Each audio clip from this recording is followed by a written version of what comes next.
Hello guys, Happy Huntsman here. Just want to make a video on these lost levels. I haven't played them before. I didn't watch any videos because I want to see it for myself for the first time. I won't do much talking. I'll mute the mic because I'm sick and I cough all the time and I don't want that in the video. So here we go. Thank you for coming. You're about to play an unfinished level from The Last of Us Part 2.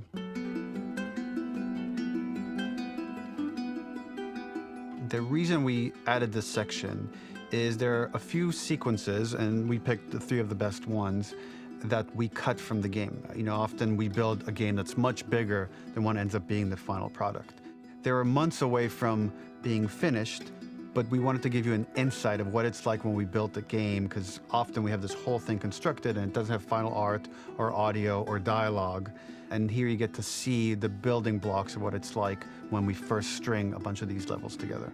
This is the intro to the first deleted level, and this one is the roughest of the 3. We wanted to show more of how Jackson operates. So this is the festival where Ellie ultimately kisses Dina. This sequence would have come very late in the game as a flashback sequence while you're in the farm with Dina. And we wanted to show what is the rest of Jackson doing, and wanted to put on the stick, make it interactive. So you could see when you're outside, there are all these almost like carnival games that you can play. You could mix drinks, you could play with these kids that are playing a sort of clicker Marco Polo, sit down and listen to conversations. And all the different interactions were first or second pass, very, very early passes. The building blocks are there, but nothing is final. And ultimately, while we were very excited by the sequence, it's pretty fun and lighthearted. It just slowed things too much as we're barreling towards the end of the story at this point. So again, reminder, rough, missing audio, missing animation, missing gameplay tweaks, missing dialogue, but pretty representative of what it would have been. So enjoy.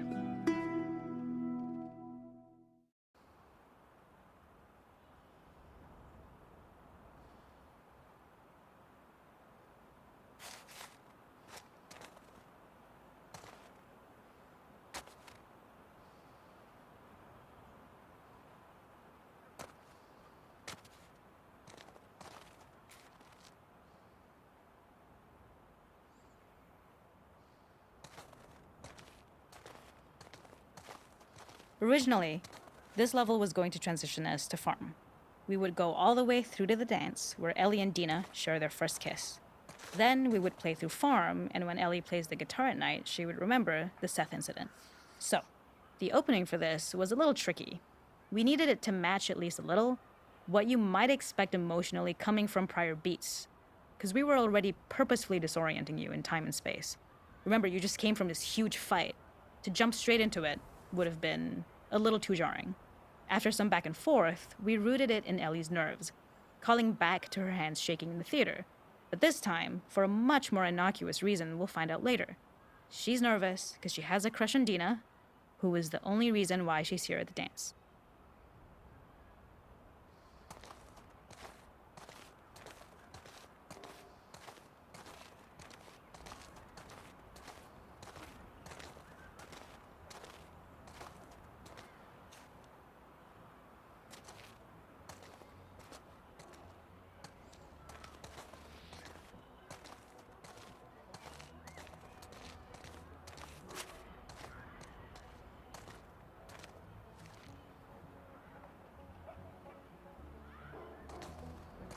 Something we really wanted to do was highlight the way their lives had turned upside down since she went down this path.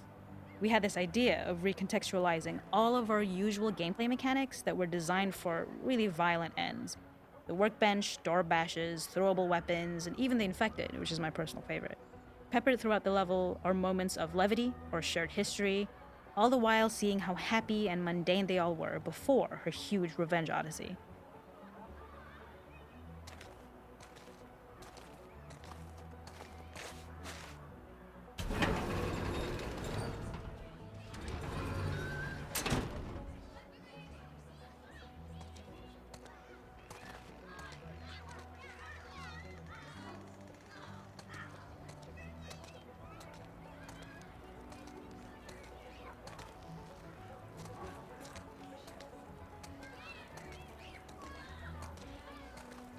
It is not a festival without one of these throwing games.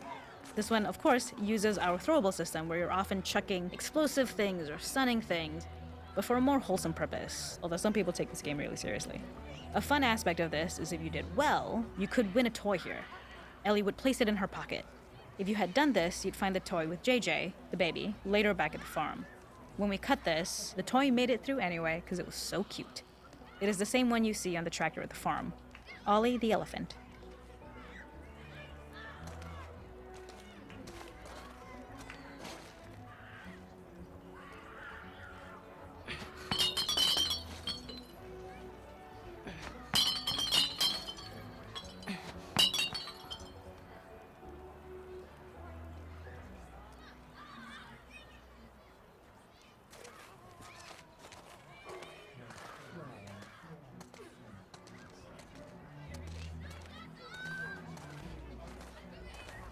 This is one of my favorite sections because I think that it achieves both the slice of life aspect of Jackson while also being a stark reminder of how dark the world that they live in really is.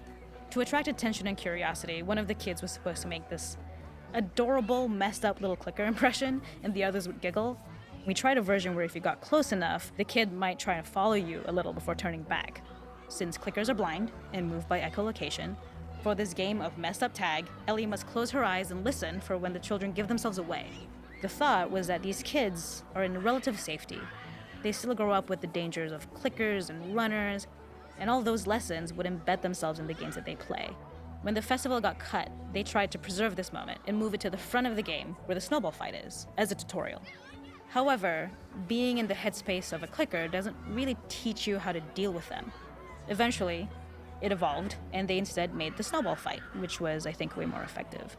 For me, it's character illuminating that not only does Ellie know this game, she plays along.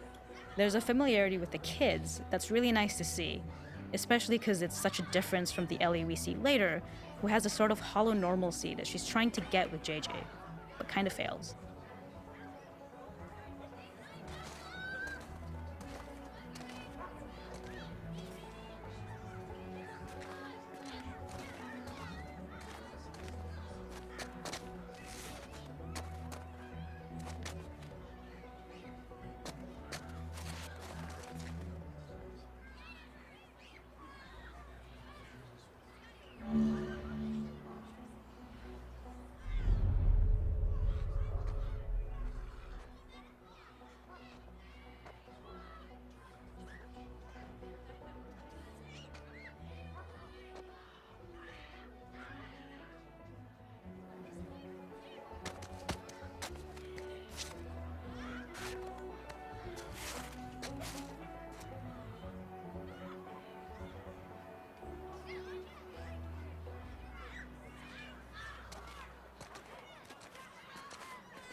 The makeup artist is pretty simple.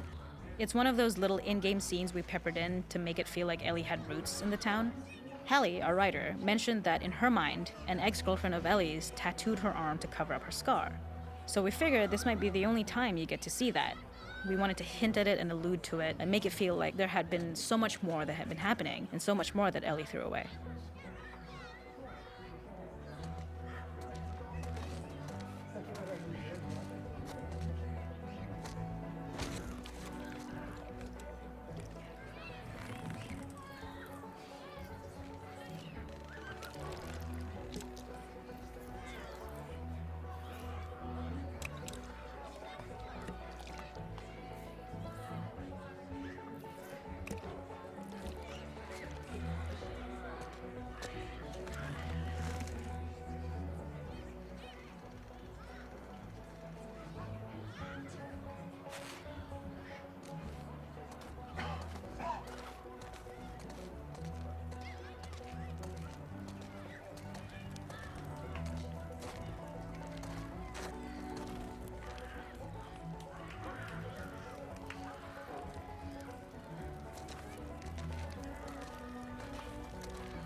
We use our workbench a lot to make a lot of things that kill and maim and hurt people.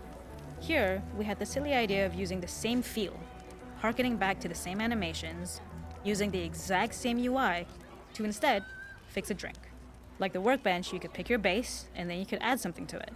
And at the time, we had some different reactions from Ellie based on how strong you chose to make the drink. Something we wanted to prototype though, before it got cut, was picking up some ingredients around to add, like a lime or maybe a bottle of someone's favorite whiskey or salt, like you were earning upgrades. We also toyed with having Ellie carry around the drink you made and occasionally sip it, psyching herself up to go talk to Dina inside because she's nervous. It got too noodly though, because she would need to keep placing it somewhere before she did anything, so it would have ended up more trouble than it was worth.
There's a hidden spot at the back that was just a bit of fun. It was highlighting Jackson's normalcy with something we would find in a real world. In the back, you would find teenagers finding some alone time with each other in a dark corner of a party. It was rewarding the player for peeking into a hidden corner, but ultimately redirecting them back to the festival. We also had versions of them smoking weed here, despite Maria's consternation, probably having gotten it from Eugene.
All right, that was weird. But you know, like they said, it's pre-alpha. It's really cute though, and I loved seeing more of Jackson.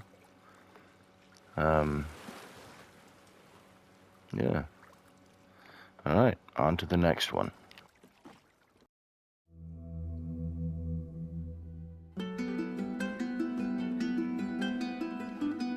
In this second deleted level, which is an extended sequence of the sewers in Seattle, this comes on the heels of where Ellie goes into a building and she survives an attack by stalkers and gets thrown out of a window.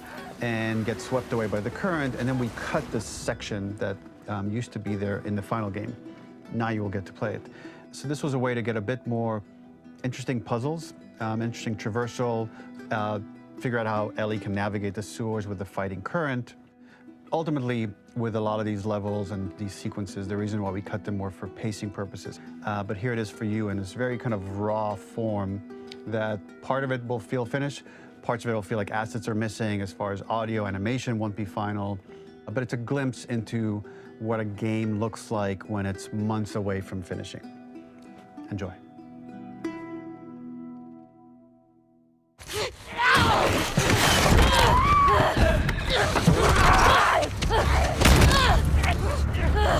Get off of me!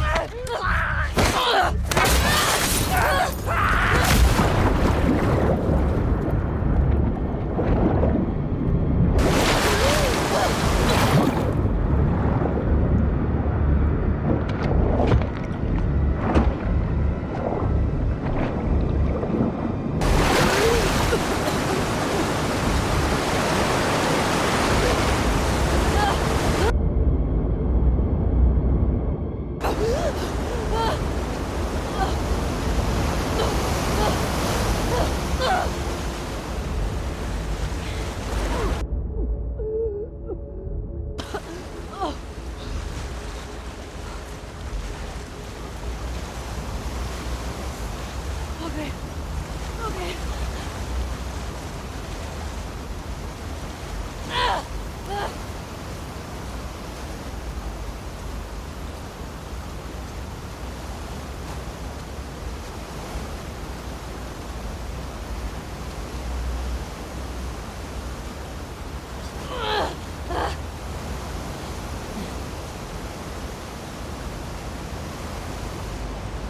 Fuck Seattle. Okay. Where the hell am I?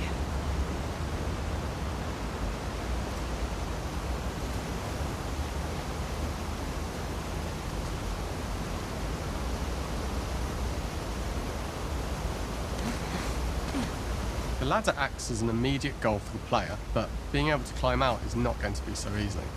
To keep levels interesting and engaging, we alternate between positive and negative values the player experiences. Here, it's a positive to have found a ladder, but then a negative to discover it's not the solution. But then another positive to identify the next short-term goal of the doorway.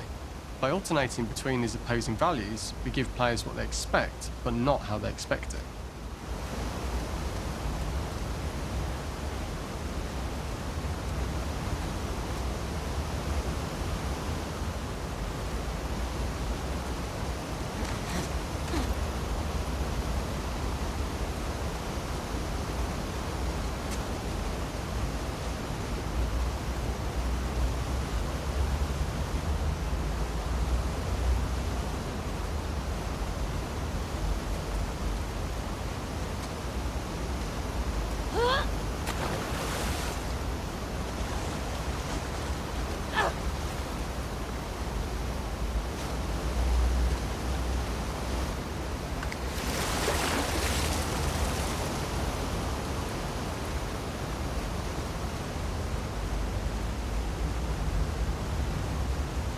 This level, internally known as Find Nora, was quite long in duration as we had to make Ellie traverse a far distance to the opposite side of downtown Seattle.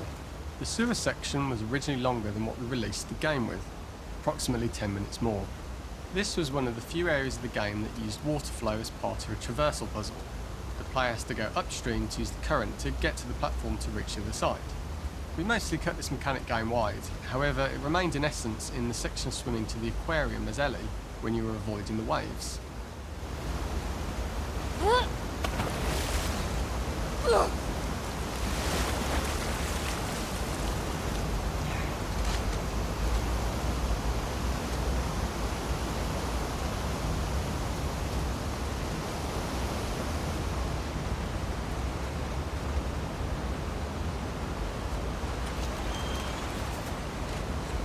When players reach the doorway and enter into the room, they are faced with a dead end. The real reason for this dead-end room is that on the reversal, when exiting back out of the doorway, players are faced with the route onwards. A pipe that they'd not been able to see when they were swept past it on the way in, and something that was hidden from view when on the side platforms. The intention here being that the only option is to go off the standard path in order to search for a way out.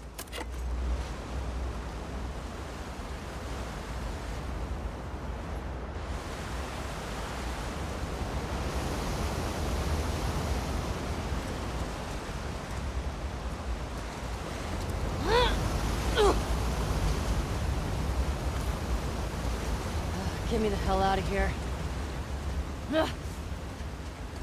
Throughout the rest of the level, we also used light to indicate to the player that they were heading in the right direction.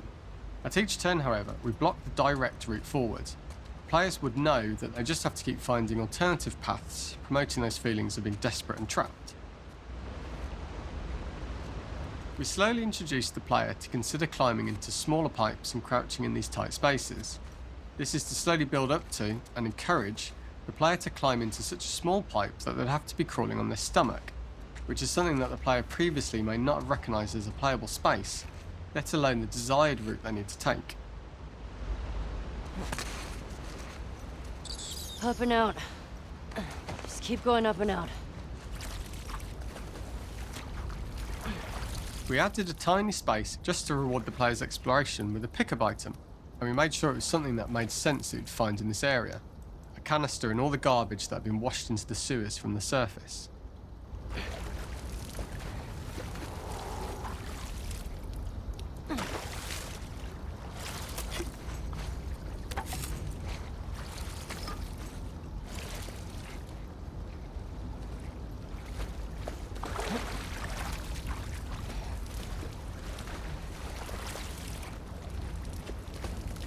We loved the idea of making Ellie prone through a tiny, dirty pipe in order to get out, as it was a great opportunity to use our prone mechanic.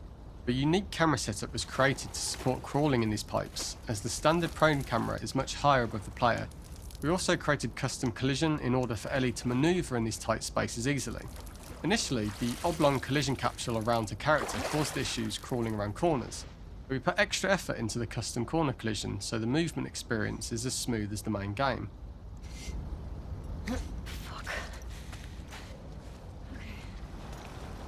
Don't lose your shit, Ellie.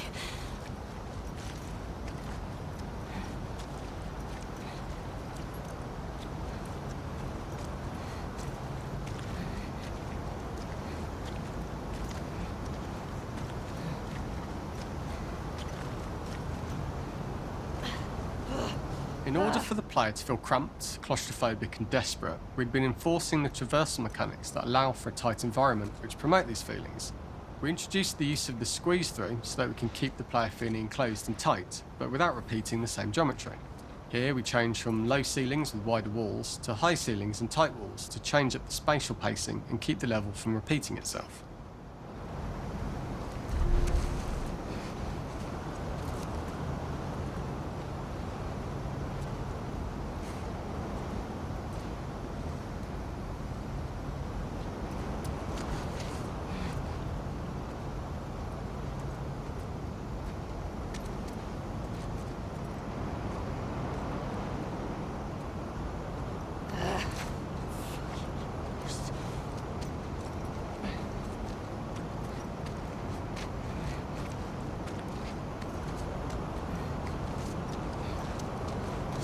Shitty place to die.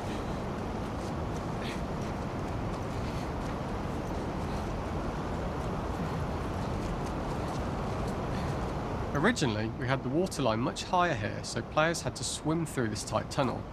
However, from watching user test feedback, it was occasionally causing people to discount the route entirely and turn back on themselves.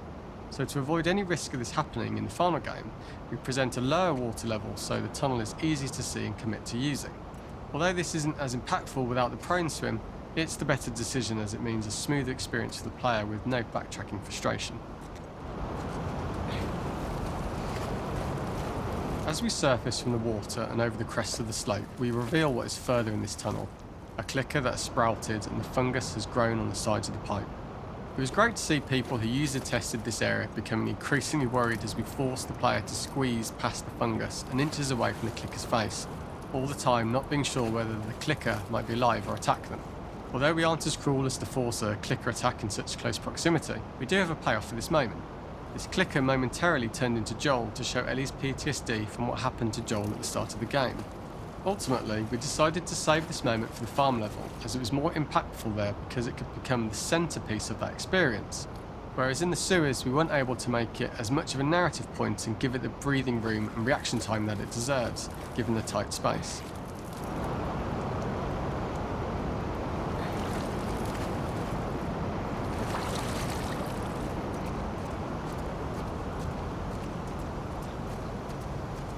We draw the player towards this pipe, as it is seemingly the route out of the tight space. Fairly soon it is obvious that this path is blocked. If the player goes all the way up to the bars that block the path, they are rewarded with a pickup, so this journey doesn't feel wasted. It is important to encourage the player to try to progress along this path so that they would subtly be thinking of progress in this direction. We hint to the player that there is a bigger, new space beyond this pipe by showing the player the waterfall. This helps players consider the other route where they don't know how far the tunnel is or whether they'd make it. As we surface from the water and over the crest of the slope, we reveal what is further in this tunnel. A clicker that has sprouted and the fungus has grown on the sides of the pipe. It was great to see people who user tested this area becoming increasingly worried as we forced the player to squeeze past the fungus and inches away from the clicker's face, all the time not being sure whether the clicker might be alive or attack them. Although we aren't as cruel as to force a clicker attack in such close proximity, we do have a payoff for this moment. This clicker momentarily turned into Joel to show Ellie's PTSD from what happened to Joel at the start of the game. Ultimately, we decided to save this moment for the farm level, as it was more impactful there because it could become the centrepiece of that experience. Whereas in the sewers, we weren't able to make it as much of a narrative point and give it the breathing room and reaction time that it deserves, given the tight space.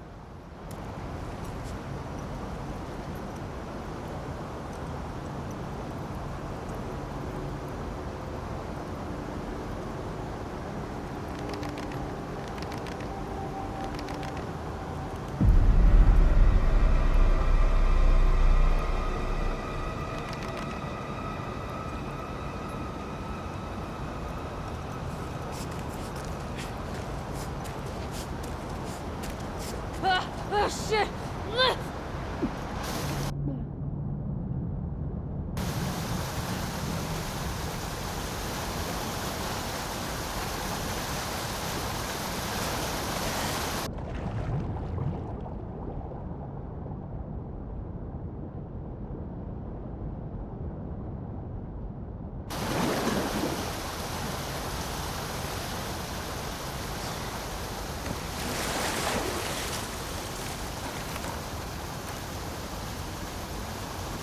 For the final section, we eventually opened you out into a wider area as you traverse through such tight spaces leading up to this, so changing the environmental pacing makes it begin to feel like we're coming to the end of Ellie's ordeal.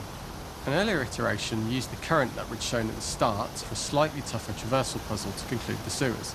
The ladder was clearly visible from most of the area, but the player was faced with a fast-flowing torrent of water they couldn't cross. If the player attempted to jump into the water, they were not able to swim across the ladder due to the water's speed. But instead they had to traverse the pipe running along the top of the space in order to get across the water.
Using this pipe was retained in the iteration we shipped with, as it's the last of the extreme methods Ellie has to undergo in order to escape the sewers, and what she will go through in her pursuit of revenge.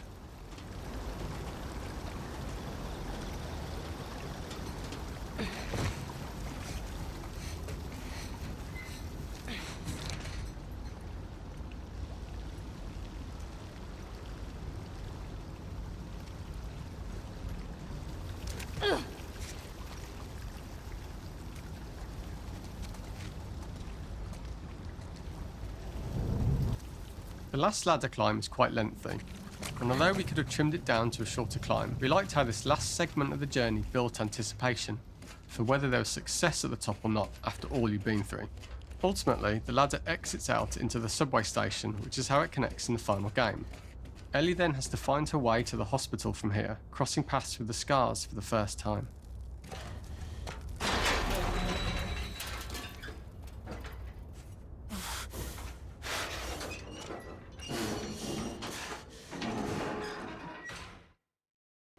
All right, those were the sewers. I actually enjoyed that. That was cool.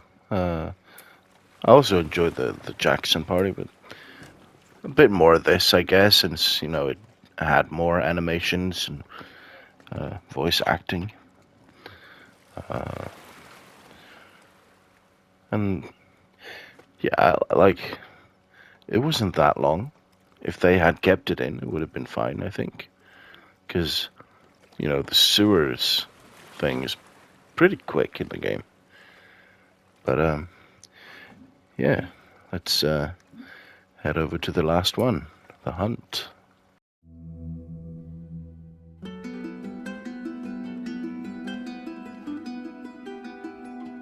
For this third and final deleted level, what we call the boar hunt sequence, this was a sequence pretty late in the game. It was right after the whole Seattle Abby sequence where Abby spares Ellie. And then we wanted to come back into Ellie's story, but keep it a bit mysterious of how much time has passed, where is Ellie now? So we're coming in on Ellie and she's following a trail of blood. And we wanted to mirror in a way the deer hunt sequence from the first game, but this time do it with a boar. And there's something with Ellie that now she can't let go of this violence. She's pursuing it, even against this innocent animal. This was another opportunity to show how the violence that Ellie has experienced, the violence that she witnessed being afflicted onto Joel, is still sticking with her, and she's still experiencing these PTSD moments. This was a sequence that was pretty far along and was cut pretty late in production. Parts of it are still really rough, but the gameplay, the building blocks were all there. I think you'll have fun to see, like, again, a rough, unfinished sequence that you can play. You can see all the way to the end, and including a cinematic that we end up cutting. And the remnants of the sequence ended up being mentioned in Ellie's journal. So this part of the story that we developed still made its way into the game as kind of optional stuff that you could read about, but here you get to experience it. So as a reminder, this is pretty rough, months away from being finished, but you get to see it now.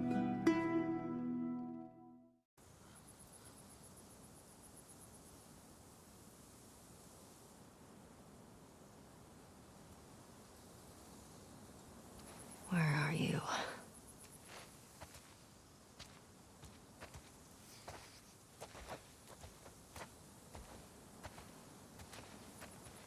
So the boar hunt was one of the hardest levels for me to work on. It was a huge challenge with the systems that we had, and we kept trying, but it never felt quite right. Originally, the level happened after the Jackson Festival, which also got cut, but before Farm. Once the festival got cut, it became the prologue to Farm. The intended experience is that we jump forward in time after the fight with Abby in the theater. We don't know where Dina is, we likely assume she's dead because she was just bleeding out. Ellie is alone, her hair is short, so maybe this is the future or the present. And she's hunting. Hunting who? Abby still?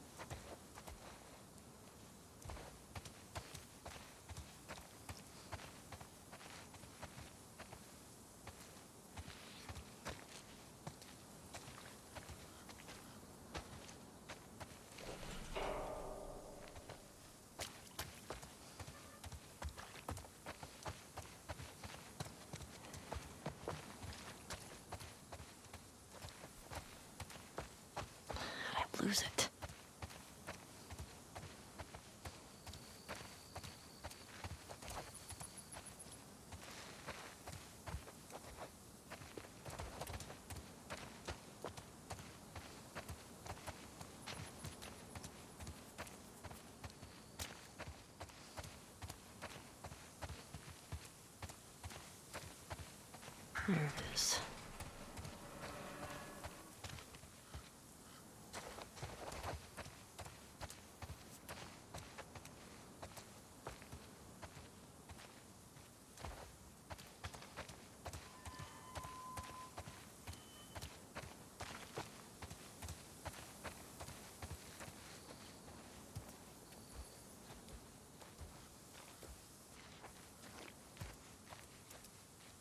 In early iterations of the fight, it was more arena-like. The player slowly whittles down the boar's health. Ellie gets more visceral and more vicious. We get a little worried about her. As the boar gets weaker, more panicked, more feral, and we start feeling sympathetic to the boar, was the hope. In all of these iterations, especially of these wider areas, it required custom AI and scripting to make sure it continued to feel organic as an animal, but we really needed it to do specific stuff. It needed to be able to close distances really, really quickly. It needed to charge to attack, but we wanted the feeling of hunting, so we needed to track it down from afar. And we also needed to discourage the player from attacking the boar when it's that close, or it would kind of turn into this melee kerfuffle. Definitely not. How do we do this in our world while keeping the boar believable?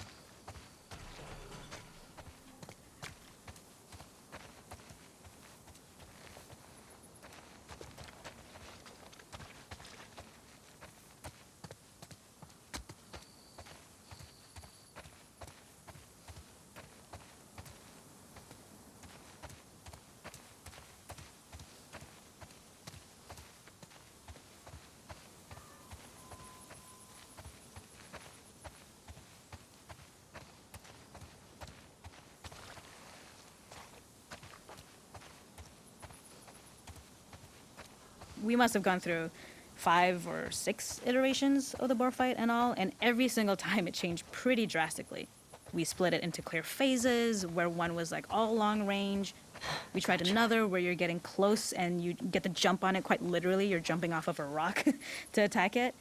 And then finally, we tried a bunch where you almost sort of go around a bunch of trailers and try and wrestle it.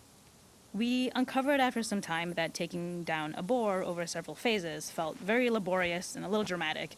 It was comically long, it felt too boss-like, a little too gamey. We decided to cut the first few phases, and we opted for a cold open after the boar had already been hurt off-screen. So that allowed us to focus on feeling like we're closing in on prey and to introduce the boar when it was at its most dangerous. Already hurt, already feral, much too close for comfort. And so the thinking was it would bring us more into Ellie's mindset.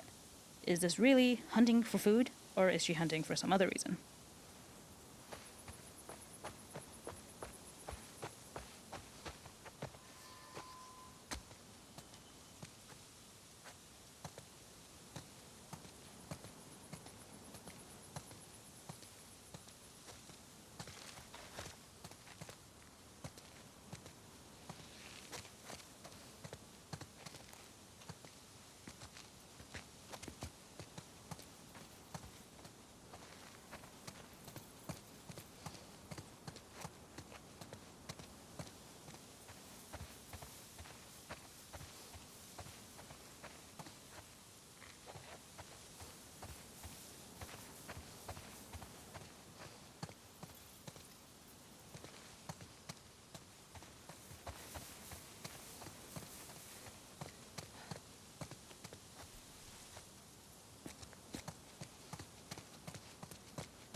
The gas station was built to highlight the boar's destructiveness. Since it's cramped, the boar feels larger. We also feel trapped with it, though perhaps it's trapped with us. When it charges, it gets to us quickly, so we must be on our toes. This made it more aligned with Ellie's sort of hunting for trouble mindset. Listening became more important, as well as moving around slowly so it didn't hear you. Could you spot it before it saw or heard you? And could you get a shot off quickly enough so you could dodge out of the way? Or is the shot worth the cost after? It feels like a gamble. By the end of the fight, everything would likely be in shambles.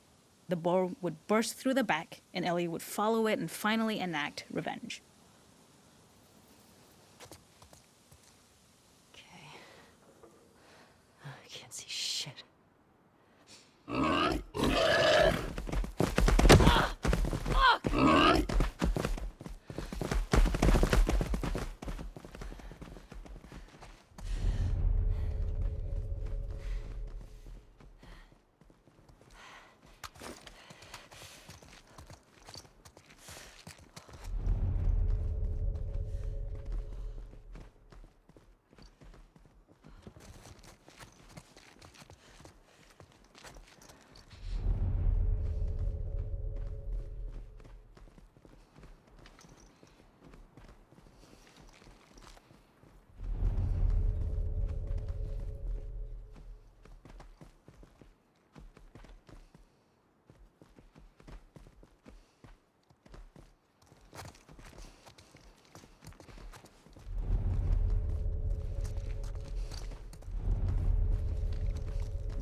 got you.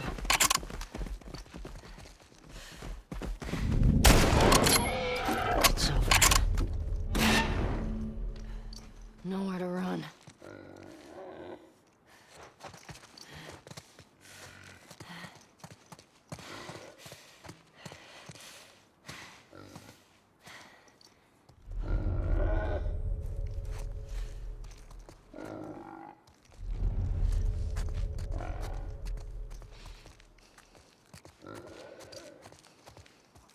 The boar kill was supposed to be anything but glorious.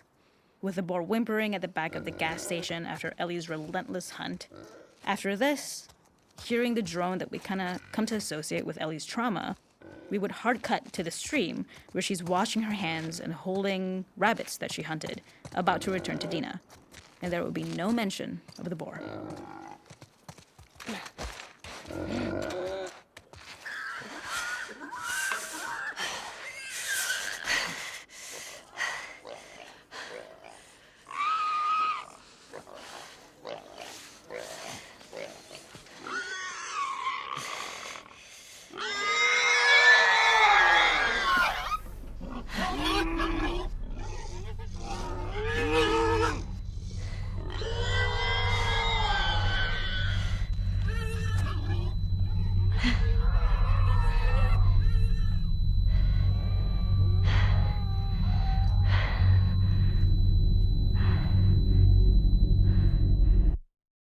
Damn. That was something. Jesus. It's been really cool to see this, you know, how they're making the games and stuff that was cut. I wish there was more stuff, especially around Jackson. I'd love to see more of Jackson. But yeah, I really think that's really cool, and I'm happy they added this. A lot of games don't add deleted stuff because, you know, it's deleted. Looking at you, Metal Gear Solid 5. Yeah, that was really cool. And I hope you enjoyed. Thanks for stopping by.